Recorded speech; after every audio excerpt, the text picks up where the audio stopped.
Hello everyone, it is Marc Berman from TV Media Insights. It is Wednesday, March 13th, and I would like to welcome you back to our daily videocast, and I must begin today with news that Sony Pictures Television and producer Scott Rudin are reviving classic Norman Lear sitcom Good Times. It is going to be revived into a big screen theatrical. There is no casting news yet, so I can't tell you who is going to play J.J. Evans, but since I love talking about Good Times, let's focus for a moment on the original sitcom. Did you know that it made no sense?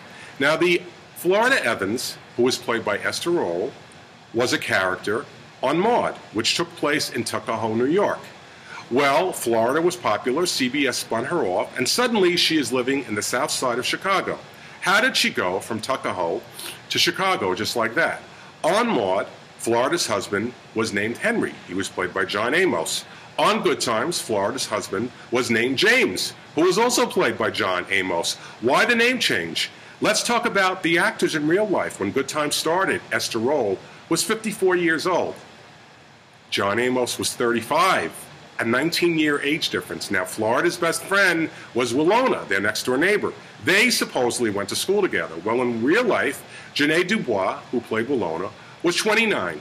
Which is 25 years younger than Esther Roll. And TV son, JJ, played by Jimmy Walker, was, I believe, only 8 years younger than his TV dad, and just slightly older than Willona. It made no sense. Then let's talk about the fact Esther Roll leaves the show. She's off for a season. She marries her new husband.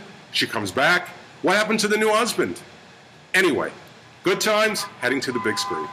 Now let's go to Disney Channel and the other Disney networks, including Disney XD and Disney Junior. Well, last night in Manhattan was an upfront event for Disney Kids. I was there with my wife and my 10-year-old daughter Morgan, who got to meet a number of her favorite Disney Channel stars. Well, the big news was that iconic cartoon character Mickey Mouse is coming back in a new series of shorts on Disney Channel, which will begin airing on June 28th. Now let's head to the weekly ratings wrap-up on the broadcast networks for the week of March 4th.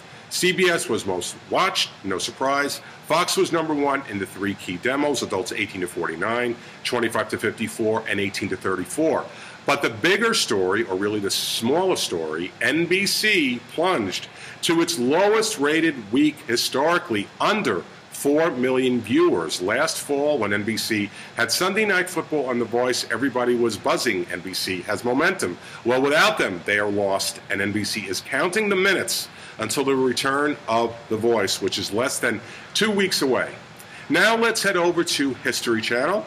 Sunday was the second episode of miniseries The Bible. It dropped significantly. It started at 13.1 million viewers. It dropped to 10.8 million, but look, 10.8 million viewers is still huge, and it was the most watched show in all of cable in the Sunday 8 to 10 p.m. block.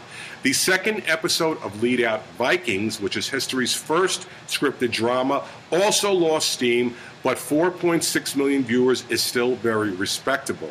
Now let's head over to Dallas on TNT on Monday. It featured the funeral of iconic J.R. Ewing, played by the late Larry Hagman.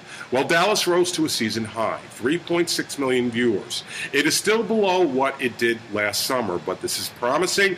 Outstanding, no, but promising yet, and I really do think it warrants a third season renewal for Dallas.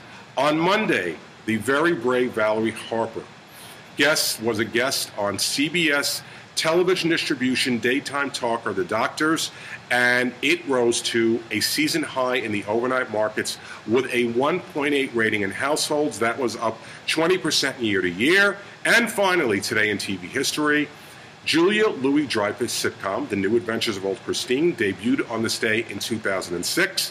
What Seinfeld curse? And on this day last year was the launch of NBC reality competition Fashion Star, and based on its opening level performance last Friday, don't expect a third season. And that is our daily videocast from TV Media Insights on this 13th day of March. I want to thank you for joining me, and I will be back with more news about my favorite medium, television, tomorrow. Have a great day.